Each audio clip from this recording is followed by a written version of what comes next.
Hi friends, నేను మీ chicken shop రెడ్డిని.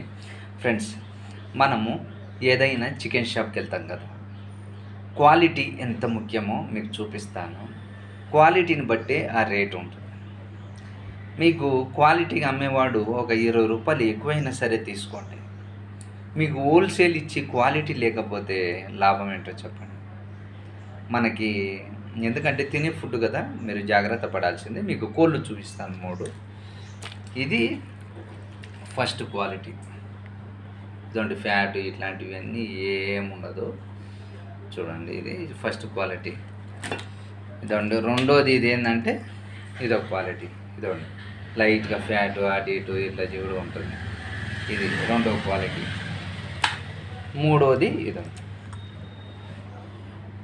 ఈ ఫ్యాట్. ఇది హోల్సేల్ ఏది అని అంటే ఇట్లా హోల్సేల్ ఇట్లాంటివి చూడకుండా మీరు